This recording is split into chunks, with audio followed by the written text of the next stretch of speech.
I am Lucas, and I am 35 years old. Exactly 1 year after I spent 3 agonizing years saving our family business from total bankruptcy, my own father looked me dead in the eye at a formal dinner, handed the entire $300 million company over to my entitled sister, and tossed a crumpled $50 bill at me for my effort. While I was practically living in my office, draining my own savings and skipping meals just to keep his dream alive, my parents told me I simply was not leadership material. They laughed at my shock, completely dismissing my sacrifices in front of my sister, treating my life's work like a minor household chore.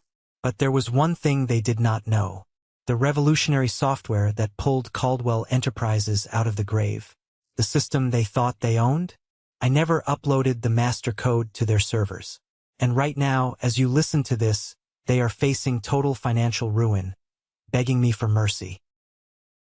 Before I tell you exactly how I legally and systematically dismantled the company I built, hit that like button if you believe in justice.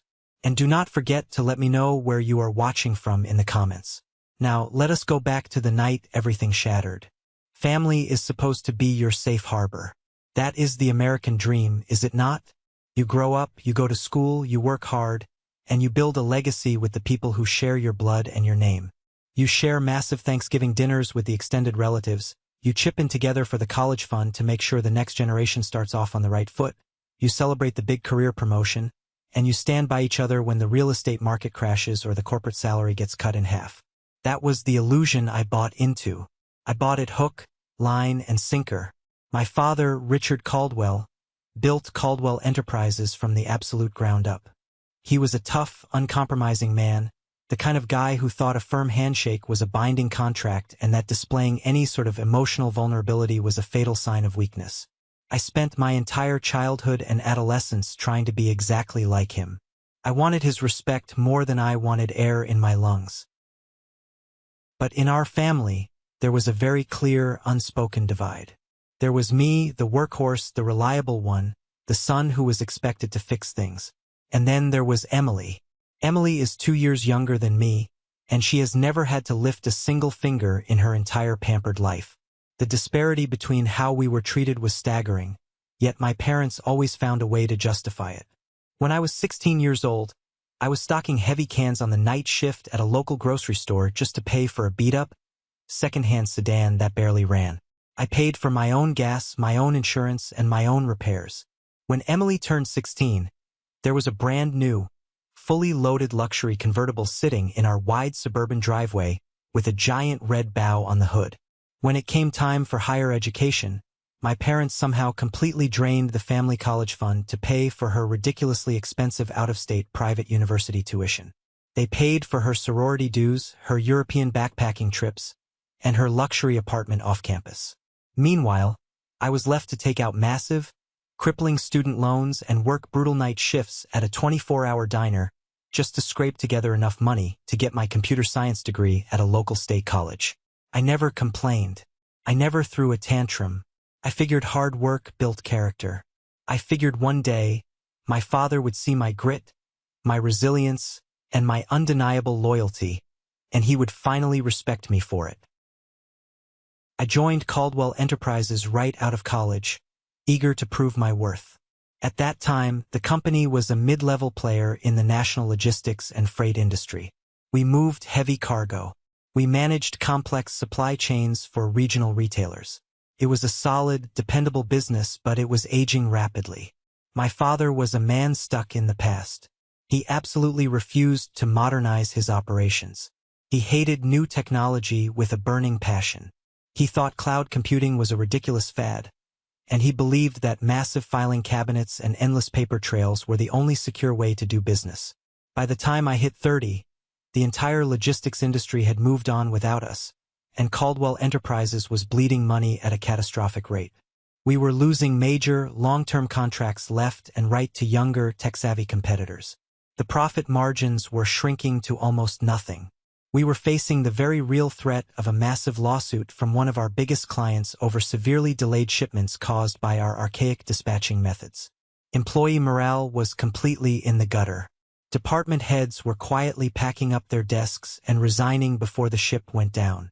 The threat of Chapter 11 bankruptcy was a dark, suffocating cloud hanging over the corporate office every single day.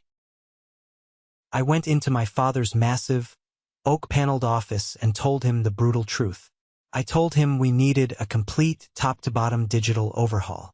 I explained that I could build a custom, proprietary logistics software that would automate our dispatching, optimize our routing in real time using live traffic and weather data, and cut our operational overhead by a staggering 40%.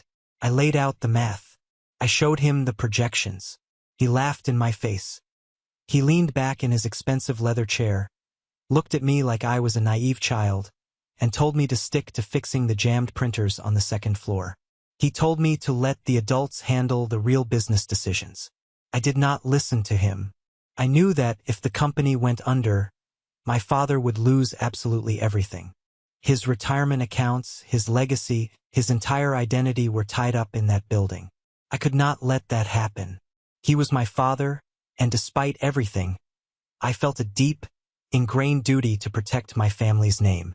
So, I started working on the software in complete secret. I worked my regular 50-hour week handling IT infrastructure and system maintenance for a salary that was insultingly below the industry standard.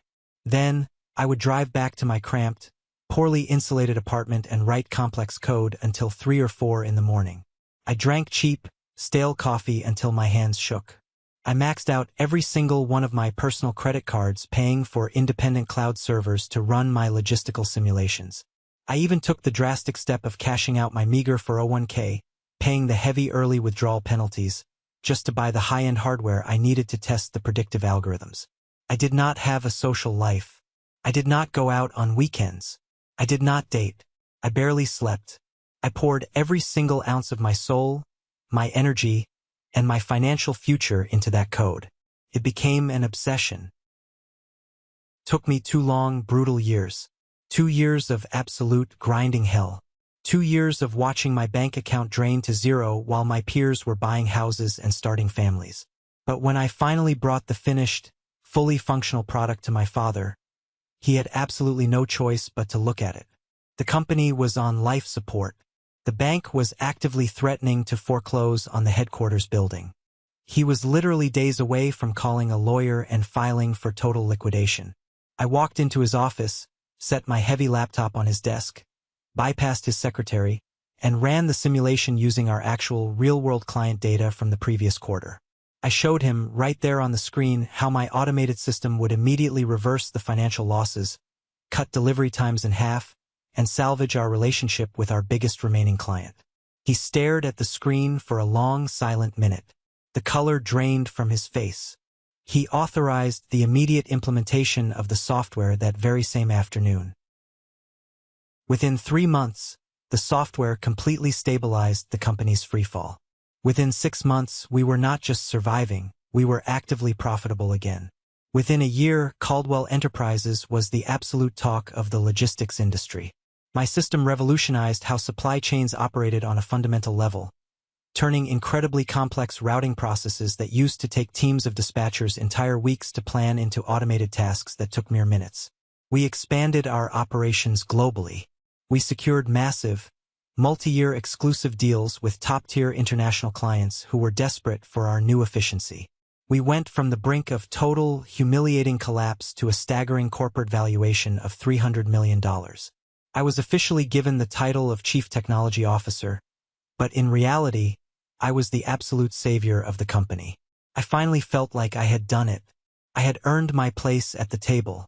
I had secured my future and protected my family's inheritance, not through blind entitlement, but through blood, sweat, and millions of lines of code. My father was finally looking at me with what I genuinely believed was pride. I thought the struggles of my youth were completely over. I thought we were finally a unified team, ready to take over the world. I had never been more wrong in my entire life. To truly understand the devastating depth of the betrayal that was rapidly approaching, you need to deeply understand how much blatant disrespect I willfully ignored along the way. When you desperately crave validation from a cold, distant parent, you wear heavy blinders. You excuse their terrible, toxic behavior. You convince yourself that they are just tough or old-fashioned or heavily stressed by the burdens of leadership. You lie to yourself because the alternative, admitting that your own parent simply does not respect you, is too painful to bear. During that entire miraculous year of unprecedented corporate growth, my sister Emily was nowhere to be found.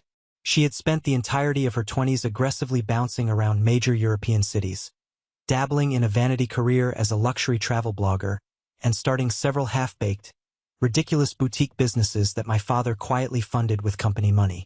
When she decided she wanted to design custom handbags, my father wrote a check. When that failed 6 months later and she wanted to open an artisanal candle shop, he wrote another check. He subsequently liquidated those businesses when they inevitably failed, burying the losses deep in the company ledgers. Emily had absolutely zero corporate experience. She could not read a basic balance sheet, let alone understand the complexities of a global supply chain. She had never worked a 40-hour week in her life. The absolute closest she ever came to understanding the logistics industry was tracking the delivery status of her expensive online shopping packages.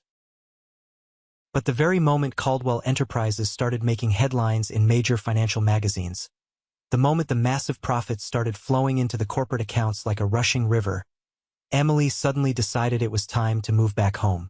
She started showing up at the executive office suite, wearing custom-tailored designer suits that cost more than my monthly rent, strutting down the hallways with a leather clipboard like she personally owned the entire building. She began actively disrupting high-level strategy meetings to offer completely useless opinions based purely on her personal aesthetics. She loudly complained about the color palette of the employee breakroom walls, while my exhausted engineering team was desperately trying to patch a critical firewall vulnerability to protect our clients' sensitive data. I brushed her behavior off. I told myself to ignore the noise. I figured my dad was just giving her a meaningless playground to keep her busy and out of trouble. I was far too deeply focused on scaling the software architecture to care about her office politics. I was managing a massive, rapidly growing department, dealing directly with international clients across 3 different time zones, and obsessively fine-tuning the predictive analytics to squeeze out another 2% of operational efficiency. My salary had barely bumped up. I was still making significantly less than the industry average for a CTO of a multimillion-dollar corporation, but I foolishly did not care about the immediate cash. I thought I was building massive equity. I thought I was securing my permanent legacy. Then came the end of the fiscal year. Our final quarterly profits had literally skyrocketed past even my most optimistic projections. We had a massive financial cushion, absolutely zero operational debt, and a rapidly soaring market share that was terrifying our competitors. My father sent out an email inviting the immediate family out for a special, celebratory dinner at the absolute most exclusive, ridiculously expensive steakhouse in the city center. It was the kind of elite establishment where powerful men in custom Italian suits cut massive real estate deals and corporate mergers over $1,000 bottles of imported wine. The kind of place where the waiters wore tuxedos and knew your net worth before you even sat down. I actually went out and bought a new suit for the occasion. I stood in front of my bathroom mirror, tying my tie, feeling a profound, genuine sense of accomplishment. I foolishly assumed this grand dinner was specifically to honor me. I assumed this was the exact moment my father would formally announce my promotion to co-chief executive officer, or at the very least, present the legal paperwork offering me the massive equity share of the company we had vaguely discussed months ago when I first pitched the software. I arrived at the restaurant and was immediately escorted by the maitre d' to a lavish private dining room in the back. The dark mahogany paneled walls, the heavy velvet drapes pulling the room into strict privacy, the elegant, glowing crystal chandelier casting a warm, incredibly expensive light over the pristine white tablecloth. My mother was already seated, wearing a stiff smile and nervously sipping her sparkling water. My father sat dead center at the head of the long table, wearing a dark navy suit and looking incredibly pleased with himself, radiating absolute authority. Emily sat directly across from me, wearing a stunning designer dress, radiating a strange, smug, highly anticipated energy that immediately put me on edge. We ordered. The massive, dry-aged steaks arrived. The sommelier poured a vintage red wine that probably cost more than my first car. My father waited until the waiters cleared the room and closed the heavy wooden doors. Then, he stood up slowly, picking up his crystal wine glass and tapping his silver knife against it to command the room. I sat up straighter, adjusting my tie, a proud, expectant smile forming on my face. This has been a truly historic year for Caldwell Enterprises. My father began, his deep voice booming with absolute authority. A year ago, we stared the grim reality of bankruptcy right in the face. But we dug deep, we adapted, and we came out stronger, wealthier, and more dominant than ever before in the company's history. The future is incredibly bright. And because the future is so bright, it is time for me to start seriously thinking about the permanent legacy of this family. I nodded slowly, my heart pounding a frantic rhythm against my ribs. This was it. This was the moment everything I had sacrificed for would finally be validated. I am not getting any younger, and the stresses of this industry require fresh energy, he continued, looking around the table. I am officially stepping back from the day-to-day operations. I will remain chairman of the board, but the company needs a fresh, vibrant, dynamic leader to take us into the next decade. We need someone with a commanding public presence. Someone who intrinsically understands the modern aesthetic of a global lifestyle brand and knows how to schmooze the highest level of investors. I frowned slightly, a cold knot forming tight in my stomach. Modern aesthetic? Lifestyle brand? What on earth did that have to do with routing freight trucks and managing warehouse logistics software? My father turned his gaze away from me and smiled warmly, almost lovingly, at my sister. That is exactly why I am officially, legally naming Emily as the new Chief Executive Officer of Caldwell Enterprises. She will be taking over full, undisputed operational control effective tomorrow morning. The private room went completely, terrifyingly silent. The soft clinking of silverware against expensive china abruptly stopped. I literally stopped breathing. The air in my lungs turned to lead. I stared blankly at my father, waiting for the punchline. I waited for him to let out a booming laugh, slap the table, and say he was just playing a terrible joke. But his face was dead serious. His eyes were completely clear.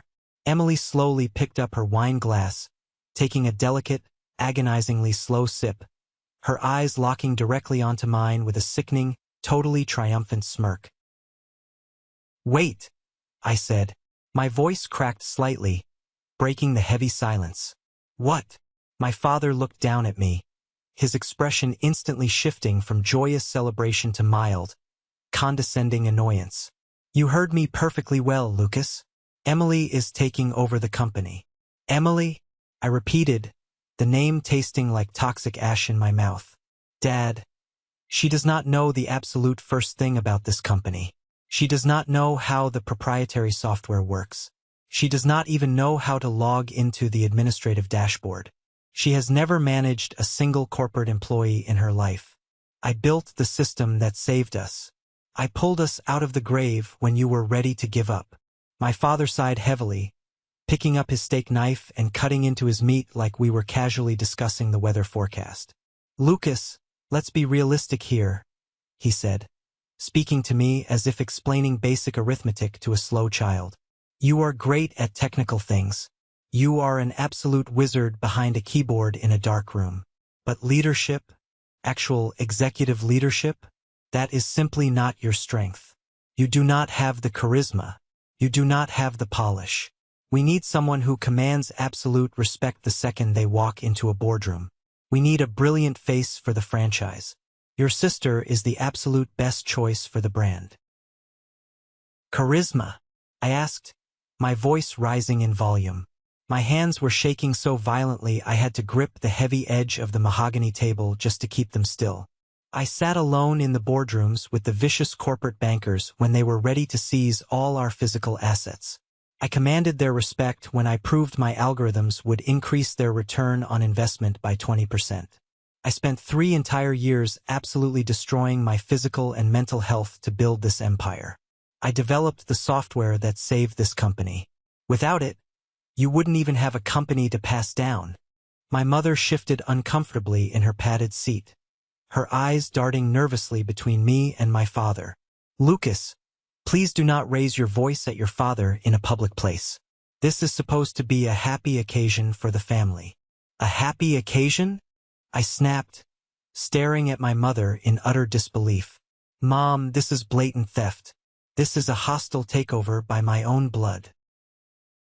Emily let out a soft, incredibly condescending chuckle. Oh, Lucas, please do not be so incredibly dramatic. You will still have your little IT department to play with. I will make sure your annual budget is approved so you can buy all the little computer parts you want. We just need real, visionary leadership at the top to guide the ship. I felt my blood turn to absolute ice. I looked at my father, the man I had idolized my entire life, the man I had sacrificed my youth to save from total ruin. You are literally giving her my company. My father chewed his expensive steak, swallowed slowly, and wiped his mouth meticulously with a white linen napkin. He looked at me with cold, dead, shark-like eyes. It is my company, Lucas. Caldwell Enterprises. Not Lucas Enterprises. You did your specific job. You were an employee. You were compensated with your regular salary. My salary? I let out a bitter, hollow laugh that echoed off the paneled walls. My salary is 30% below the industry standard. I voluntarily took a massive pay cut for 3 years just to keep the lights on in your building. I funded the initial server space with my own personal credit cards. My father chuckled. It was a cruel, utterly dismissive sound that burned into my brain and that I will never, ever forget for the rest of my natural life. He reached into the inside pocket of his custom-tailored suit jacket, pulled out his expensive, thick leather wallet, and casually extracted a single crumpled $50 bill. He carelessly tossed it across the table. It floated in the air for a second before landing right next to my untouched crystal wine glass. For your effort, he said, entirely deadpan, completely devoid of any human empathy. Time completely stopped. The ambient noise of the restaurant outside our private room faded into absolute nothingness. I sat frozen, staring blankly at the crumpled green paper resting innocently on the pristine white tablecloth. $50. $50 for the years of brutal isolation. $50 for the terrifying panic attacks when the code would not compile. $50 for the entirely drained retirement account. $50 for the absolute, unwavering devotion to his legacy. $50 for single-handedly turning a dying, debt-ridden relic into a $300 million global powerhouse. In that exact, agonizingly slow moment, a profound and utterly terrifying clarity washed over my entire being. It felt like walking out of a dense, suffocating fog. All my life, I truly thought my father's approval was a tangible prize that could be earned through sheer merit and undeniable results. I thought if I just worked hard enough, if I was smart enough, if I sacrificed enough of my own blood and sweat, he would finally see me as an equal, as a man worthy of his respect. But looking at that crumpled $50 bill sitting next to my wine glass, I realized the horrifying, unvarnished truth. It was never about merit. It was never about hard work or intelligence or unwavering loyalty. It was entirely about control. My father did not respect me because he instinctively knew I was desperate for his love. He viewed my desperate need for his approval as a fatal weakness, a vulnerability to be mercilessly exploited for his own financial gain. Emily, on the other hand, who demanded absolutely everything from the world and offered absolutely nothing in return, was rewarded precisely because she mirrored his own narcissistic entitlement. He saw himself in her arrogance. I did not scream. I did not flip the heavy wooden table, sending the expensive steaks and crystal glasses crashing to the floor. I did not break down and cry. The anger expanding inside my chest burned so intensely hot that it entirely bypassed rage and crystallized into pure, calculated ice. Felt like a funeral for the son I used to be, and a funeral for the father I thought I had. He was treating the ownership of the company like a custody battle in a vicious divorce, and he had just awarded full custody to the spouse who had never even met the child. I see, I said. My voice was incredibly quiet. It sounded completely detached, like it belonged to a stranger standing across the room. I slowly reached out and picked up the $50 bill. I meticulously smoothed out the harsh wrinkles with my thumbs, flattening the paper perfectly. I folded it precisely in half edge to edge and then in half again. I placed it gently, almost reverently, on top of my folded cloth napkin. Then, I stood up from my chair.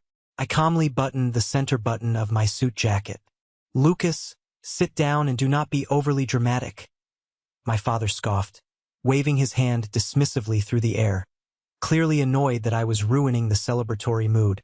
"We have a very expensive champagne toast coming in a few minutes."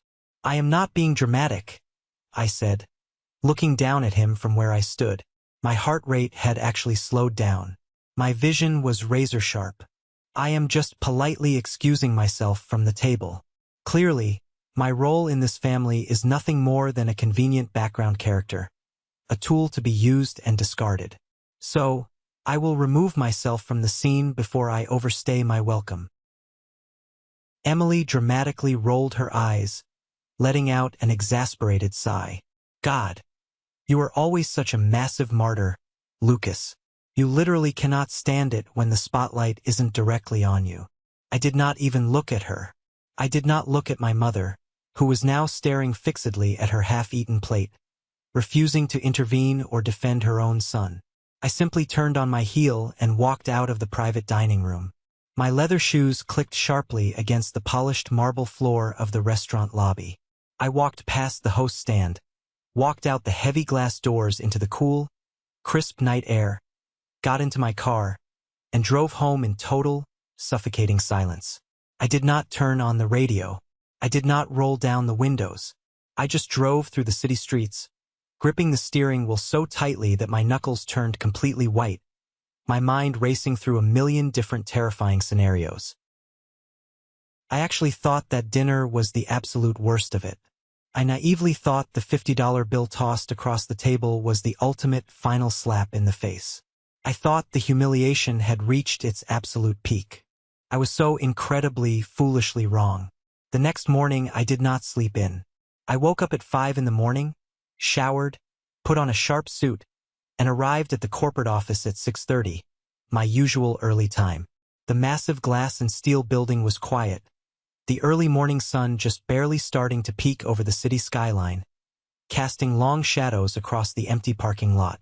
I swiped my security badge, took the private executive elevator up to the top floor, and walked down the plush carpeted hallway toward my massive corner office. I needed to clear my head. I needed to sit at my desk, look at the underlying code of the software, and figure out my exact legal and professional next move. But as I approached my office suite, I immediately noticed the heavy oak door was propped wide open. I stepped inside and instantly froze in my tracks. My entire workspace had been completely, ruthlessly gutted. My dual monitor setup was gone. The framed photos of my college graduation and the early team building events were missing. The massive glass whiteboard where I painstakingly mapped out the complex logistical algorithms had been scrubbed completely clean with chemical cleaner. And sitting directly in my expensive, custom ergonomic chair, sipping an iced latte and casually scrolling through a social media feed on her phone, was Emily. I looked down. The heavy glass nameplate that used to sit proudly on the front of the desk, the one that clearly read Lucas Caldwell, Chief Technology Officer, was sitting carelessly at the bottom of the plastic trash can by the door, covered in coffee grounds. In its place, resting dead center on the polished mahogany desk, was a sleek, brand new rose gold plaque that read, Emily Caldwell, Chief Executive Officer. She looked up, startled for a fraction of a second, before instantly recovering with that same bright, entirely artificial, venomous smile. "Oh, good morning, Lucas. You are here awfully early. Didn't Dad tell you last night that I would be officially moving into this office today? The natural lighting in here is just so much better for my video conference calls." I stood perfectly still in the doorway, my jaw locked so tight my teeth ached. "Where are my personal things?"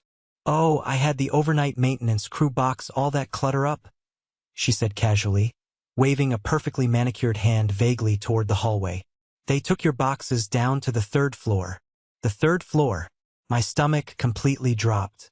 The 3rd floor was the windowless, heavily air-conditioned basement level, where we housed the massive physical server racks, and the chaotic bullpen of entry-level IT interns who handled password resets and jammed printers. And what exactly is my official corporate position in this brand new hierarchy? I asked, forcing my voice to remain dangerously, unnervingly steady. Emily tilted her head slightly, tapping her manicured nail against her chin, pretending to actually think about it. Well, we will figure something out eventually. Honestly, Dad and I talked, and he strongly suggested you take some extended time off. Go relax. Go to the beach. Maybe work on some of your little hobby coding projects. But if you really insist on staying busy around the office, you can head up the Tier 1 IT support team. We've been having some really annoying issues with the Wi-Fi dropping out in the main executive conference rooms, and I need someone to handle the router cables. Tier 1 IT support. In my own company. In the multimillion-dollar empire I had personally dragged out of the fire. She wanted me crawling under conference tables, resetting passwords, and plugging in Ethernet cables for her clueless friends, while she took complete, unearned credit for a $300 million valuation. She smirked, leaning back comfortably in my chair, interlacing her fingers. Do not worry, Lucas. You will still technically be part of the company in some minor capacity. We always take care of family, even the ones who lack vision. It was a blatant, calculated power play. It was a public execution designed for maximum humiliation. They wanted me out of the executive suite, but they desperately wanted me to quit on my own accord so they wouldn't have to legally pay out a massive executive severance package. They also wanted to avoid the terrible public relations optics of formally firing the very man who the entire industry knew built their core infrastructure. They wanted to torture and humiliate me until my spirit broke and I walked away with nothing. They were discarding me like a piece of useless garbage, like I was worth exactly the $50 sitting on my kitchen counter. I stood there and stared at my sister. I looked past her at the massive Caldwell Enterprises corporate logo etched perfectly into the frosted glass walls of the office. The name Caldwell was supposed to mean legacy. It was supposed to mean trust, blood, and mutual respect. Now, looking at it, it only meant absolute poisonous betrayal. I could have fought her right then and there. I could have yelled until my lungs gave out. I could have immediately called a cutthroat corporate lawyer, claimed wrongful demotion, and threatened to sue them into oblivion. But I knew my father's tactics intimately. He had a team of vicious lawyers on permanent retainer who would happily tie me up in frivolous, bleeding litigation for a decade. He had the corporate funds, he had the established power, and he had the sheer ruthlessness to bankrupt me legally. So, standing in the doorway of the office that rightfully belonged to me, I did the one single thing they absolutely never expected. I completely, totally surrendered. Understood, I said. I gave her a brief, incredibly polite nod, completely devoid of any emotion. I will head down to the third floor and get my desk set up. Emily's face dropped for a second. She looked profoundly disappointed. She had desperately wanted a screaming fight. She wanted an excuse to dramatically call building security and have me forcibly dragged out of the lobby in front of the employees to cement her absolute dominance. Instead, I denied her the satisfaction. I just turned around and walked away. I walked out of the executive suite with my head held high, my pulse completely steady, and my mind racing with absolute, terrifying clarity. They thought they had successfully buried me alive. They thought I would fade into the dark background and gratefully accept whatever pathetic scraps they decided to throw my way. As I stepped into the elevator, hit the button for the basement, and watched the heavy stainless steel doors slide shut, hiding me from the executive floor, a single, all-consuming thought burned like a raging fire in my mind. Watch me. The very first thing I did was vanish completely into the corporate machinery. Not literally, of course. I still showed up to work every single morning, right on time at 6:30. I rode the elevator directly down to the third-floor basement and sat at the tiny, wobbly particle board desk they had maliciously assigned me in the farthest, darkest corner of the building, right next to the noisy HVAC exhaust vents. I was entirely surrounded by 22-year-old, fresh out of college interns who spent half their paid hours watching TikTok videos under their desks and didn't even realize who I was or what I had built. I did not complain to anyone. I did not send angry, passive-aggressive emails to the HR department. When Emily's friends called down complaining about a frozen screen, I walked upstairs and calmly restarted their computers. I updated the firewall protocols. I played the role of the obedient, defeated, entirely broken tech guy perfectly. But I was not broken. I was a silent ghost haunting the very machine I had built with my own hands. From my tiny, pathetic desk in the basement, I still retained absolute, unrestricted administrator access to the company's entire internal network. I saw the massive data flows. I saw the emails. I watched absolutely everything. In less than a single week, I saw exactly what was happening on the executive floor, and it was a spectacular disaster. Emily was completely drowning in responsibilities she couldn't comprehend, and she was rapidly dragging the entire company down with her into the abyss. She had absolutely no fundamental idea how to run a complex corporate empire. Instead of relying on the sophisticated data analytics and predictive modeling my software provided, she began making massive logistical decisions based entirely on her instinct and gut feelings. She scheduled endless, entirely pointless mandatory meetings that lasted for agonizing hours, forcing department heads to discuss trivial rebranding efforts, new corporate logos, and luxury office redesigns while blatantly ignoring critical supply chain bottlenecks building up on the East Coast. When highly experienced, veteran department heads tried to respectfully warn her about impending logistical failures and contract breaches, she felt her fragile ego threatened. Within her first month as CEO, she completely snapped and fired our head of operations and our VP of client relations, two men who had been with the company for a decade. She immediately replaced them with her personal friends from her country club, people whose absolute only qualifications were knowing which expensive wine paired best with artisanal cheese, and who knew exactly how to nod and agree with every terrible idea Emily proposed. The established culture of the company turned incredibly toxic practically overnight. Employee morale plummeted into the earth. Caldwell Enterprises wasn't just vulnerable. It was actively bleeding out massive amounts of capital. The $300 million empire I had painstakingly built brick by brick was being blindly piloted directly into the side of a mountain by an arrogant captain who literally didn't know how to read the radar screen. That was the exact moment I finalized my decision. If my family did not want me at Caldwell Enterprises, if they truly believed I was entirely replaceable, I would build something massively bigger. And I would build my new empire right on top of their corporate graves.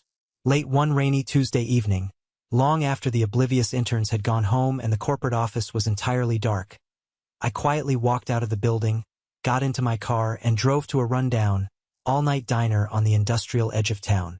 I walked past the counter and slid into the cramped back booth. Sitting there waiting for me in the dim light were three of the smartest, most ruthlessly capable people I had ever known in my entire life. Jake, our former chief financial officer. He was the brilliant man who had aggressively balanced the company books by a razor's edge when Caldwell was originally facing its first bankruptcy. He knew absolutely every corporate tax loophole, every complex financial regulation, and every hidden weakness in my father's outdated business model. Maya, the absolute best data analyst in the entire logistics industry. She had practically built our customer profiling system entirely from scratch. She could look at a massive spreadsheet of raw data and accurately predict a market shift 3 entire months before it actually happened. And David, my lead software engineer. He was the only person on earth who knew my software architecture almost as intimately as I did, because we had coded most of the complex API integration together at 3 in the morning, surviving entirely on cold pizza, cheap energy drinks, and pure, unadulterated desperation.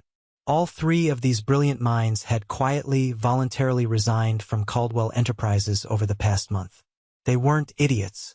They saw Emily blindly steering the massive corporate ship directly into the rocky shores, and they wisely jumped into the lifeboats before the hull completely shattered. I slid into the booth and ordered a simple black coffee from the waitress. No one said a word for a long, heavy minute. The tension in the air was palpable. "All right, Lucas," Jake finally said, leaning forward over the sticky table, his expression dead serious. "We didn't come out here in the middle of a rainstorm for the terrible diner coffee. What exactly is the play here? I looked at the three of them, making direct eye contact with each. I reached down into my battered leather briefcase and pulled out a thick, heavy, unmarked manila folder. I tossed it heavily onto the center of the table. "We are building something entirely new," I said simply. David frowned slightly, reaching out and opening the heavy folder. He began scanning the first page of complex architectural schematics, his eyes slowly widening in absolute shock. "Lucas, this is the core logistics engine, but it's fundamentally different.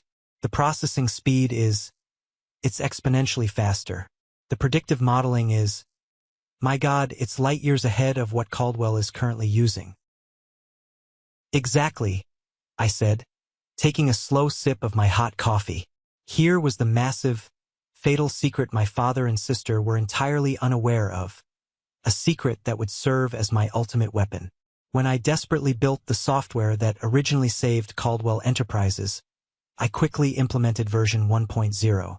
It was highly stable, it was incredibly effective, and legally it belonged entirely to the company. Caldwell Enterprises owned the intellectual property of the specific code currently running on their physical servers. But I am not an idiot. I am a developer.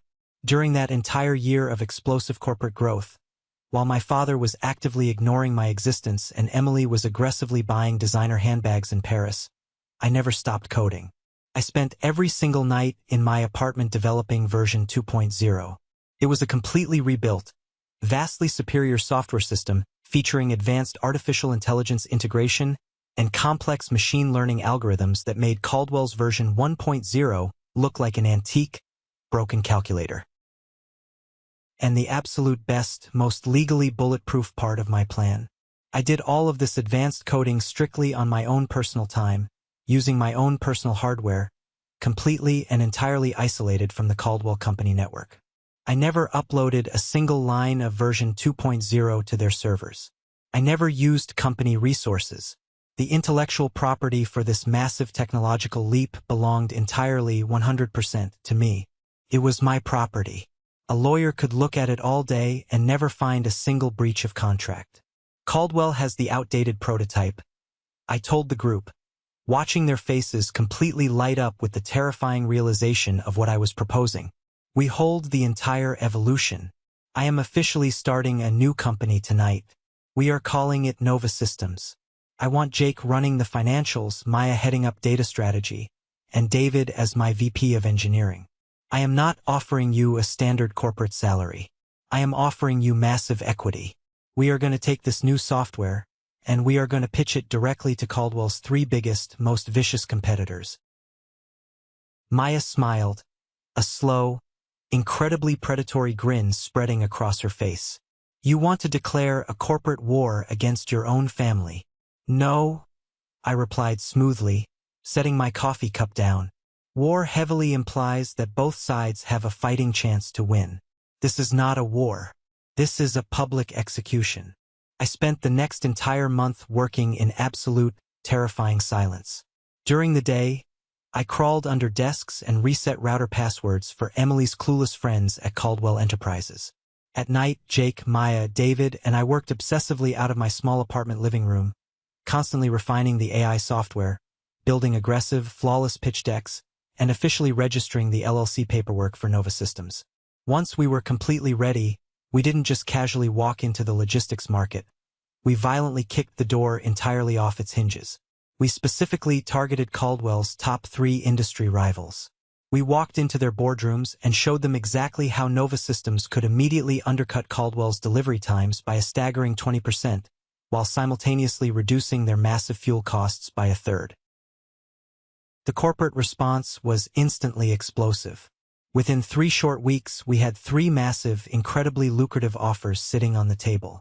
By the end of the month, I officially signed a $50 million exclusive licensing contract with the absolute largest logistics conglomerate in North America. Overnight, Nova Systems was fully funded, fully operational, and heavily armed to the teeth. And that was exactly when the foundation beneath Caldwell Enterprises began to violently crack. I actually thought my father's cruel betrayal would break my spirit. I thought that crumpled $50 bill was the pathetic end of my story. But as I signed that massive multimillion-dollar contract, I realized something incredibly powerful. They didn't bury me when they sent me to the basement. They planted me, and a massive, unstoppable storm was coming for them that they could not possibly survive. The first sign of the impending apocalypse for Caldwell Enterprises did not happen with a loud explosion. It happened with a quiet, terrifying whisper.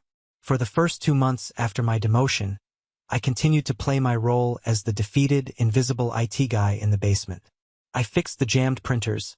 I crawled under the heavy mahogany conference tables to reset the Wi-Fi routers, and I collected my vastly reduced salary.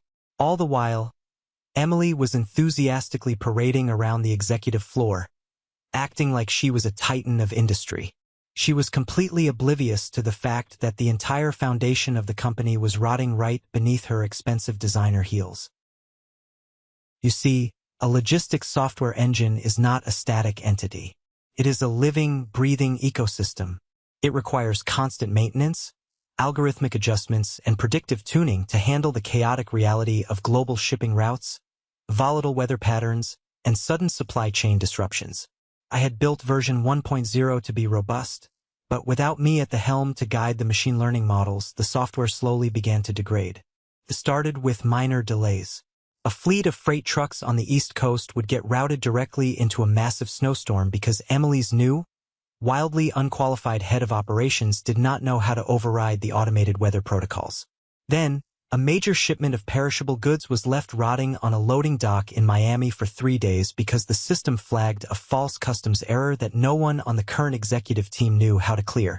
From my dark little corner on the 3rd floor, I watched the internal network traffic light up with absolute panic. Customer service lines were constantly jammed with furious clients screaming about missed deadlines. The threat of a massive, multimillion-dollar corporate lawsuit from our biggest retail partner became a daily topic of hushed, terrified conversation in the break rooms. I watched Emily desperately try to apply Band-Aids to a gaping wound. Instead of aggressively hiring competent software engineers to fix the core issues, she actually hired a boutique branding agency to redesign the company logo, genuinely believing that a fresh coat of paint and some positive press releases would magically solve a systemic operational failure. She was treating a critical logistics crisis like a bad review on her old travel blog. I waited until the exact moment Caldwell Enterprises secured a massive, high-interest bridge loan just to cover their operating expenses for the quarter. They were officially bleeding cash. That was the day I made my move. I did not ask for a meeting. I did not give a customary 2 weeks' notice. I simply printed out a 1-sentence resignation letter, walked up to the executive suite, and dropped it directly onto Emily's pristine, uncluttered desk. She looked at the paper, her eyes narrowing. "What is this, Lucas? Are you throwing another one of your little tantrums? Because I really do not have the time to coddle you right now. The board is breathing down my neck about these shipping delays." "It is not a tantrum, Emily," I said, my voice completely flat and devoid of any brotherly affection. "It is a resignation.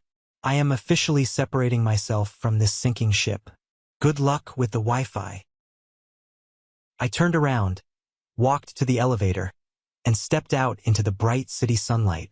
I took a deep breath of the polluted downtown air, and it tasted like absolute, intoxicating freedom. 6 months later, the true reality of the situation finally came crashing down on my family's head in the most public, humiliating way possible. It was the annual Tech Innovators Gala, the absolute biggest, most prestigious industry event of the year. This was the night where every major CEO, aggressive venture capitalist, and powerful executive in the logistics and technology sector gathered under one roof. The event was held in the grand ballroom of a massive luxury hotel downtown. There were glittering crystal chandeliers, towering ice sculptures, and a sea of wealthy elites sipping incredibly expensive champagne, cutting massive real estate deals and corporate mergers in the corners of the room. I arrived wearing a custom-tailored, midnight blue tuxedo. I did not walk in through the side doors. I walked directly down the center aisle, followed by Jake, Maya, and David, my executive team. We were not just attendees. We were the absolute center of gravity in that room. Over the past 6 months, Nova Systems had aggressively, systematically dismantled Caldwell Enterprises in the open market. We did not just compete with them, we actively hunted them. Armed with my superior version 2.0 software, we approached every single one of Caldwell's major clients. We showed them the undeniable data. We offered them faster shipping times, massive reductions in overhead costs, and a flawless, AI-driven predictive model that Caldwell simply could not match. One by one, the clients happily broke their contracts with my father and migrated over to Nova Systems. We were an unstoppable juggernaut. As the evening progressed, the host of the gala stepped up to the main podium, tapping the microphone to quiet the massive room. Tonight, we are here to officially recognize the true visionaries who are aggressively pushing our industry forward, the host announced, his voice echoing over the premium sound system. This year's keynote speaker is a man who entirely redefined the global supply chain. He took a stagnant industry, injected it with brilliant predictive artificial intelligence, and built an empire that is currently valued at over $500 million in record time. Ladies and gentlemen, please welcome the brilliant founder and CEO of Nova Systems, Lucas Caldwell. The applause was absolutely deafening. It rolled through the ballroom like a wave of thunder. I buttoned my jacket, walked up the steps, and stood behind the podium, looking out over the massive sea of faces.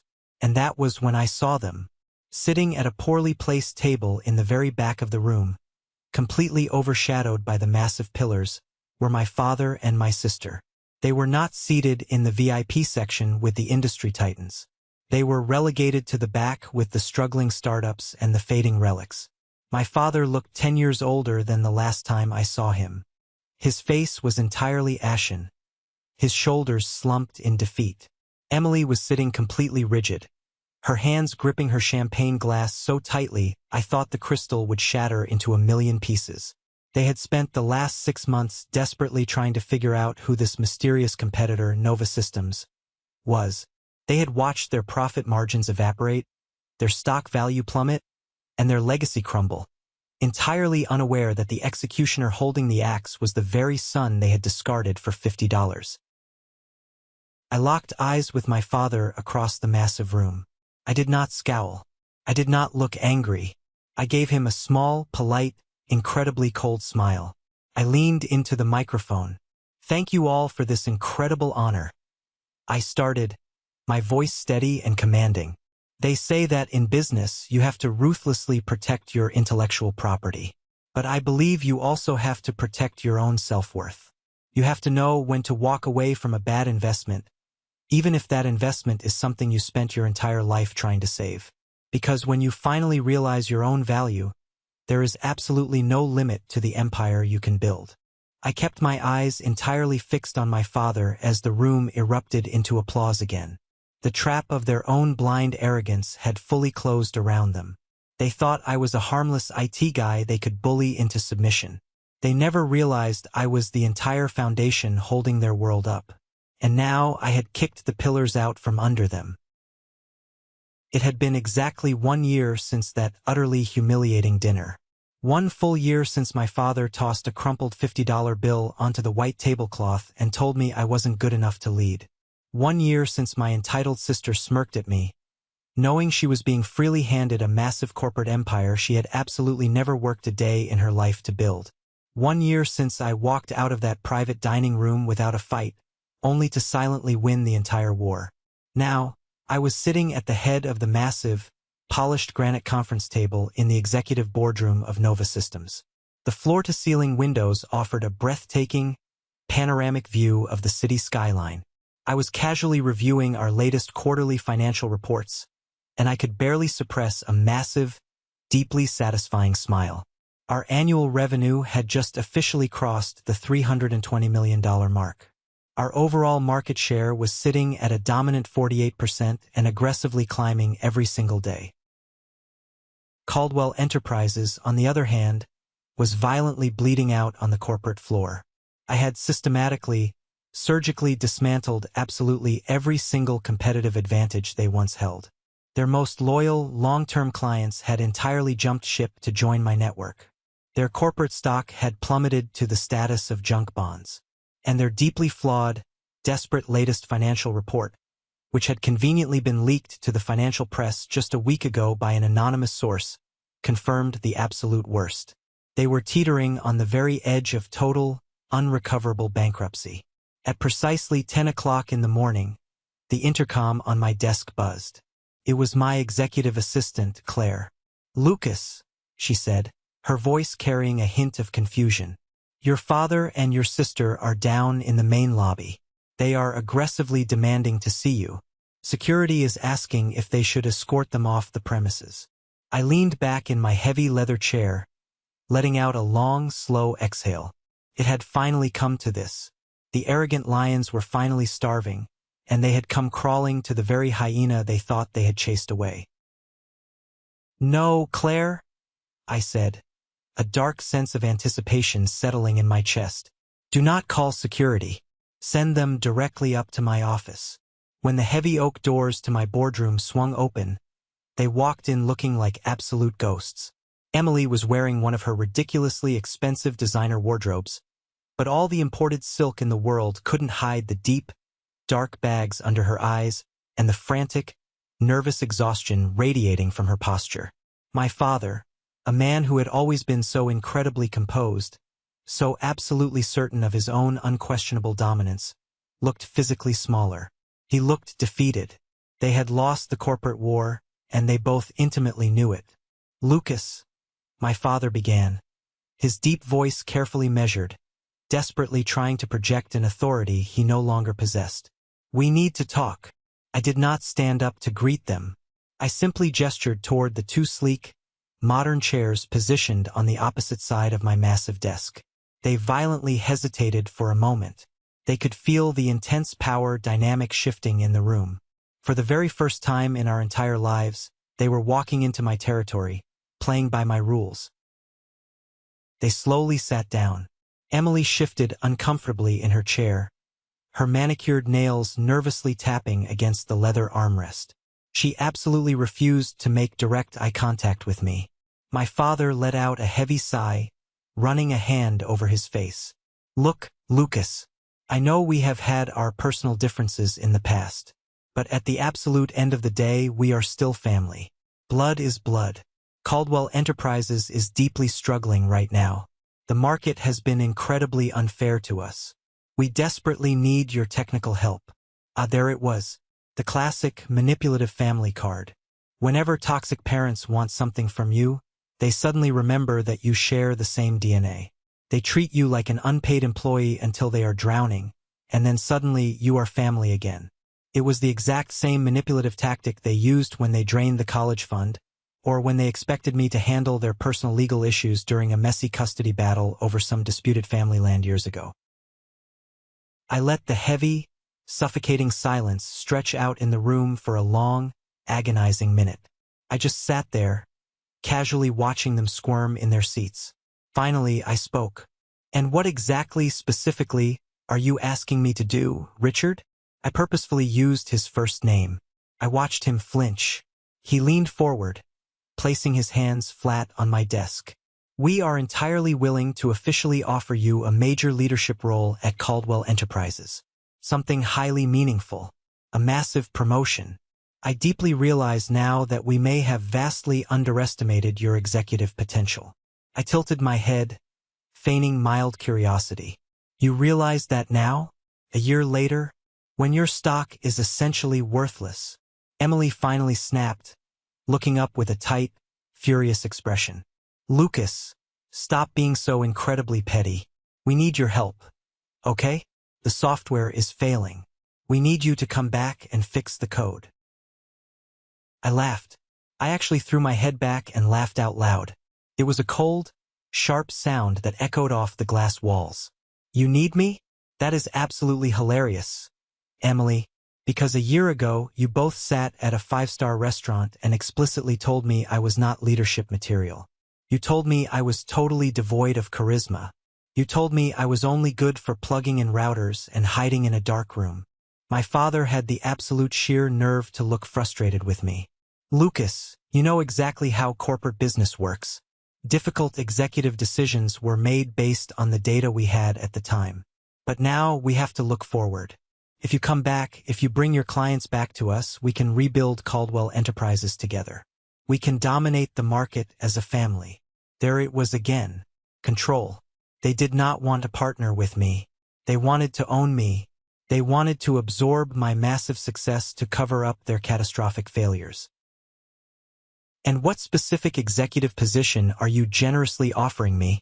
I asked, lacing my fingers together, resting them on the desk. My father straightened his shoulders, puffing out his chest as if preparing to seal a massive real estate deal. You would be officially named Chief Operating Officer. You would be strictly second in command, reporting directly to Emily.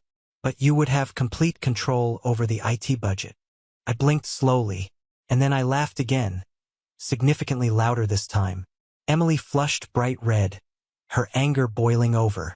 Lucas, grow the hell up. You built some lucky software, fine. But that absolutely does not mean you know how to run a legacy corporate company at our elite level. You are just being spiteful. I instantly stopped laughing. I leaned heavily forward, resting my forearms on the desk, closing the physical distance between us. I made sure my voice was as cold and unforgiving as absolute zero. Emily, I said softly, my voice slicing through the air like a razor blade. My company is currently valued at over $500 million in cash and verified assets. Your company is mathematically weeks away from filing for Chapter 11 bankruptcy protection. Please, I am begging you, explain to me again which one of us does not know how to run a company. Silence. Pure, incredibly satisfying, absolute silence. Emily's mouth opened, but no words came out. My father cleared his throat, his face pale. Lucas, please, we are going to lose everything. The house, the legacy, everything. It was that specific word that did it. Please, the very same arrogant, untouchable man who had routinely dismissed me, brutally belittled my life's work, and literally thrown a crumpled $50 bill in my face like I was an unworthy street beggar, was now sitting in my office, actively begging for his financial life. I had absolutely never felt more at peace in my entire existence. No, I said, my voice completely devoid of any emotion. Emily stiffened, her eyes wide with shock. Excuse me? I said no, I repeated clearly, enunciating every single syllable. I do not need Caldwell Enterprises. You desperately needed me, and you threw me in the garbage. You made your arrogant choice, you stole my inheritance, and now you get to live with the exact consequences of your own incompetence. My father exhaled sharply, genuine panic and intense frustration violently creeping into his voice. You are seriously going to just sit there and let your own flesh and blood completely fail? I did not let anything happen, Richard, I replied smoothly, leaning back in my chair. You personally destroyed Caldwell Enterprises the exact moment you put an unqualified, arrogant child in charge of a massive logistical empire just because she happened to be your favorite. Emily violently pushed back from her chair, standing up abruptly. Her face was flushed with absolute, unadulterated rage. You are just a bitter, pathetic loser, she snapped, pointing a shaking finger at me. You have always been incredibly jealous of me. You always hated that Dad loved me more. I gave her a slow, deeply amused smile. I looked at her expensive, failing designer suit, and then I looked around my massive, custom-built corporate empire. Jealous, Emily? I asked softly. I absolutely do not need to be jealous of you. I already took everything you ever wanted. I took your clients. I took your market share. And I took your future. I stood up slowly, smoothing down the front of my tailored suit jacket, towering over them from behind my desk. Now, if you will kindly excuse me, I have a highly profitable, multi-million-dollar company to run. The exit is down the hall. My father stood up. He looked at me for a long, heavy second, completely speechless, before turning and walking out of the office in absolute, furious silence. Emily stormed out right behind him. But right before she disappeared through the heavy oak doors, she stopped and turned back to face me, her eyes filled with venom. I really hope you are happy, Lucas, she spat out. I met her furious gaze with utter, unbreakable calm. I am. The moment the heavy boardroom doors finally clicked shut behind my father and my sister, I allowed myself a long, incredibly slow exhale. I walked over to the floor-to-ceiling window and looked out over the massive, sprawling city. They honestly thought they could just walk right into my absolute fortress, throw a few hollow, desperate apologies at me, offer me an insulting demotion disguised as a promotion, and expect me to come running back like an obedient, beaten dog to fix the massive mess they created. They truly had absolutely no idea who I had become. But as much as I deeply enjoyed watching them completely squirm under the weight of their own catastrophic failure, I knew intimately that this situation was not fully over. Caldwell Enterprises was rapidly dying, yes. But when a massive corporate ship finally goes down into the dark water, it has a nasty habit of pulling absolutely everything and everyone caught in its violent wake down with it. The real question I had to ask myself was, would I simply sit back and let that happen, or would I strike the final, fatal blow?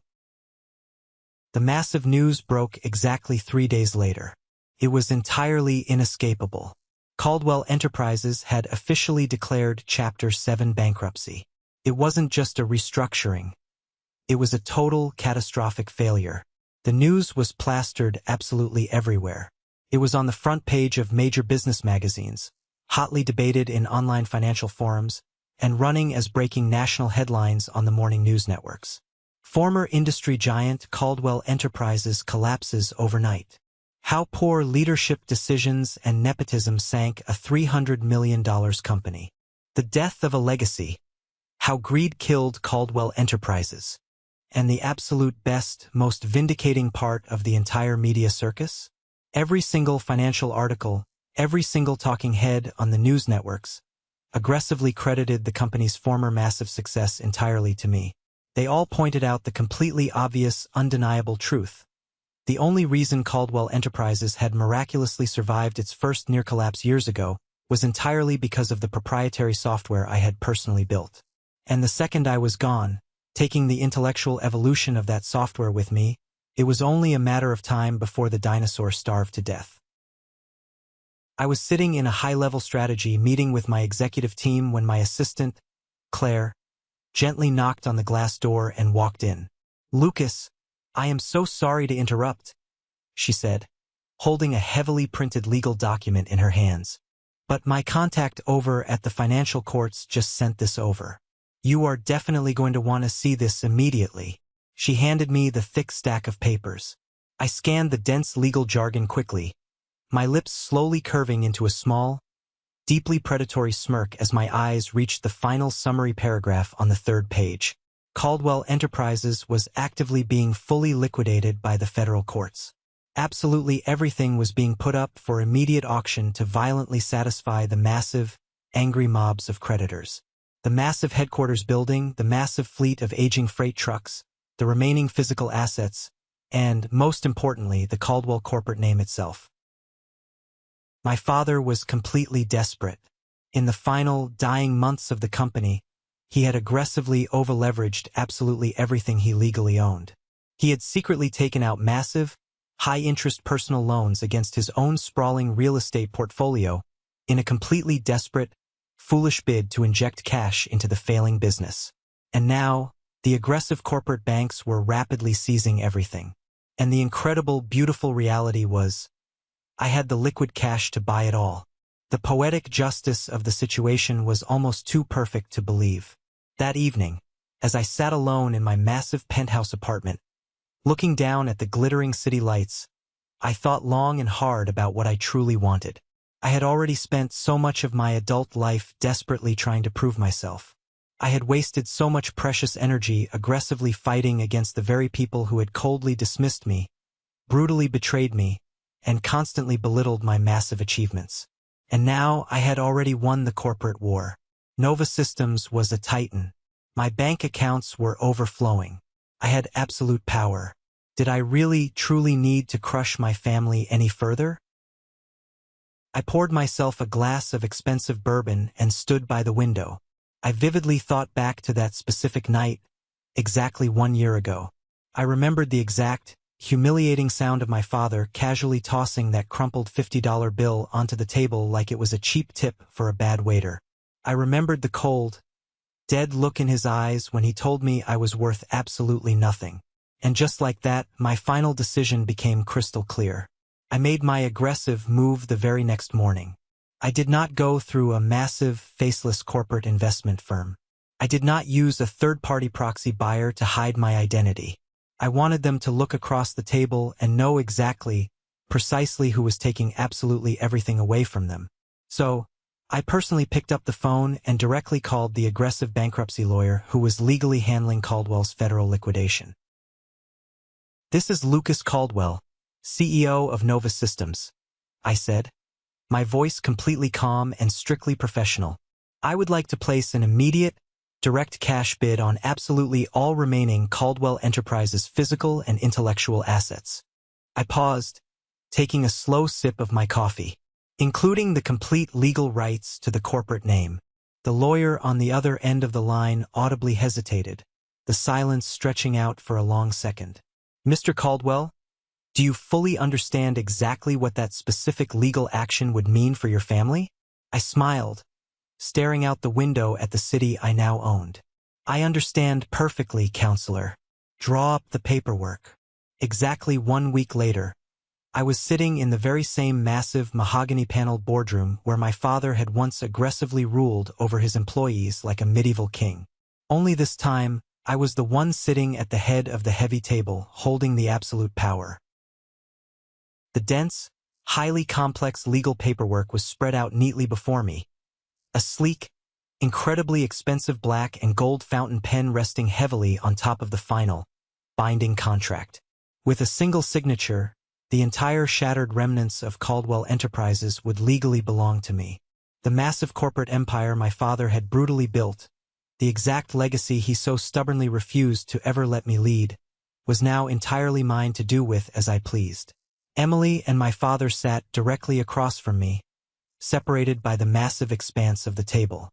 Both of them were completely ashen-faced, looking incredibly small and frail. My father looked like he had rapidly aged another 10 years in the past week alone.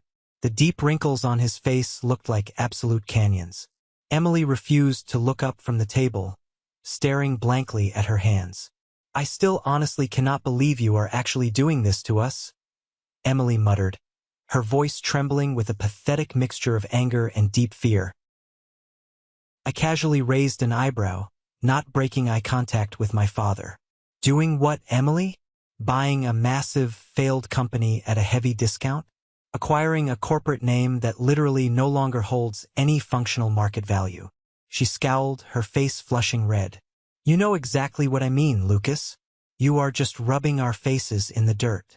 I leaned back in my heavy chair, slowly tapping my fingers against the polished wood of the table. "That is incredibly funny. I clearly remember just a year ago, you did not think I was mentally capable of running a company. But now, you are acting like I have way too much absolute power." My father exhaled sharply, running a trembling hand through his thinning hair. "Lucas, just sign the damn papers. Put us out of our misery so we can try to figure out how to survive." I picked up the heavy gold pen. I paused for a long, agonizing second, letting the tension in the room build to an absolute breaking point. And then, I slowly slid the massive stack of legal documents back across the table toward my father. Dad blinked, utterly confused. Emily frowned, finally looking up. "What exactly is this?" my father asked, his voice shaking slightly. "A counteroffer," I said simply. He slowly picked up the papers and began scanning the first page. His eyes suddenly widened in absolute, terrifying horror. You are entirely dissolving Caldwell Enterprises?" Emily loudly gasped, covering her mouth with her hand. "You are completely shutting it down? All of it?" I smiled. It was not a happy smile. "That is exactly right." My father looked like he might actually explode right there in the boardroom. "Why in the hell would you do that? You just paid millions of dollars for the infrastructure. You could rebuild it." I leaned forward, my voice incredibly calm and completely devoid of mercy. Because I absolutely do not need Caldwell Enterprises, Richard. I never actually did. My software was the only thing keeping it alive. But I do want one specific, highly valuable thing from this deal. I pointed directly to a single, heavily bolded legal clause on the very last page of the contract. My father slowly followed my finger, and his breath audibly caught in his throat. Emily violently snatched the document out of his hands and read it aloud, her voice heavily shaking with absolute disbelief. All remaining legal rights to the Caldwell corporate name, all existing physical patents, and all historical intellectual property will be permanently absorbed by Nova Systems and permanently retired from commercial use. She looked up at me, absolutely furious, tears of pure rage forming in her eyes. You are not just buying the company. You are literally erasing it from existence. I met her furious gaze without wavering for a single second. Yes, I am. Caldwell Enterprises would legally never exist again. The historic name would never be rebuilt. The corporate entity would never be resurrected from the ashes. It would simply, quietly disappear into the absolute void, just like they had aggressively tried to make me disappear into the basement.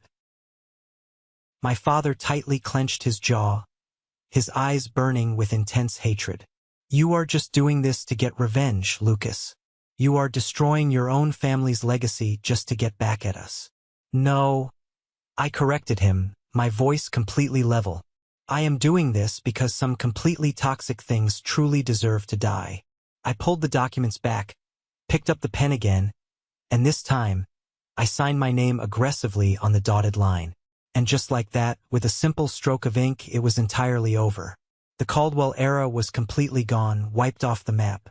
And in its massive place, Nova Systems soared, with absolutely no competition remaining from my father's failed, arrogant empire. 3 months had quickly passed since the day I legally and permanently erased Caldwell Enterprises from existence. 3 months since I aggressively signed that final, binding legal document ensuring the toxic corporate name would absolutely never rise again. 3 months since my father and sister silently walked out of that massive boardroom with absolutely nothing to their names. And yet, for the absolute first time since this entire nightmare began years ago, I felt a profound, incredible sense of peace. Nova Systems was thriving beyond my wildest, most optimistic projections. Without the constant, annoying threat of competition from Caldwell Enterprises, we had expanded aggressively across the globe, actively securing every single major client that had once been my father's absolute pride and joy. Our annual revenue hit $500 million. Our market dominance was sitting at a staggering 62%. My status as the undisputed leader in the entire logistics industry was cemented in stone. But the massive numbers in the bank account weren't what truly satisfied me the most. What truly satisfied me was walking through the massive glass doors of my corporate office every single morning and physically seeing a company built entirely on merit.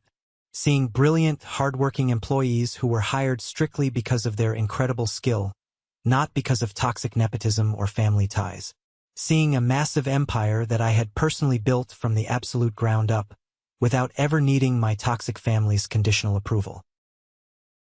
But as much as I desperately wanted to move forward with my life, the dark past had a very funny way of lingering, especially when the mail arrived. I received a thick envelope one afternoon. There was no return address, just my name written in a very familiar, shaky handwriting. I opened it up, and inside was a single, brief note from my father. Lucas, I absolutely do not expect your forgiveness for what we did to you. I know I destroyed our family, but I truly hope one day, when you are older, you will finally understand the pressures I was under. Dad. I stood in my office, staring at that pathetic, heavily manipulative piece of paper for a long, silent moment. It was the exact same toxic behavior, deflecting the blame, pretending his brutal cruelty was just a symptom of corporate pressure. He still did not respect me. He was just incredibly sorry that he had lost. I did not write back. I did not call him to yell at him. I simply walked over to the small decorative fireplace in the corner of my massive office, lit a match, and tossed the letter into the flames. I stood there and watched it burn until it was absolutely nothing but gray ash. A few weeks later, I received something else in the mail. It arrived in an unmarked envelope, a simple, elegant cream-colored card with heavy gold lettering. The annual Caldwell Family Charity Gala. I had honestly forgotten all about it. Every single year, for as long as I could possibly remember, my parents hosted the absolute most exclusive charity event in the entire city. Back when they still had massive wealth and absolute power, it was the social event of the season. But this year, my father was obviously not hosting it. The event had been taken over by the wealthy venture capitalist who had purchased my parents' sprawling mansion at the bankruptcy foreclosure auction. The invitation was clearly nothing more than a generated mailing list formality. No doubt, whoever was running the event now had absolutely no idea about the massive, highly destructive history between me and the Caldwells. It was a complete accident that I even received one. But instead of throwing the expensive card in the trash, I made a final decision. I was going to attend, not to prove anything to anyone, not for some petty, dramatic revenge, but to end this dark story once and for all, to finally close the book. The night of the gala, I arrived at the massive estate in my sleek, black car. I stepped out wearing a custom-tailored suit, carrying myself with the quiet, unbreakable confidence of a man who absolutely had nothing left to prove to the world. The massive event was just as extravagant as I remembered from my childhood.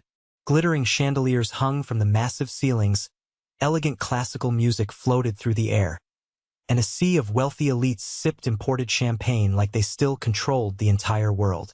Except this time, I was undeniably the most powerful, wealthiest person in the entire room, and absolutely everyone knew it. Hushed whispers actively followed me as I made my way inside the grand hall. Is that Lucas Caldwell? No, he doesn't use that name anymore. He runs Nova Systems now. Didn't he completely destroy his father's massive company? I completely ignored the chatter. I wasn't here to impress the elites. I was here for one specific thing. And then I finally saw them. My father and my sister were standing awkwardly near the back of the room by the heavy velvet curtains. They weren't the center of absolute attention anymore.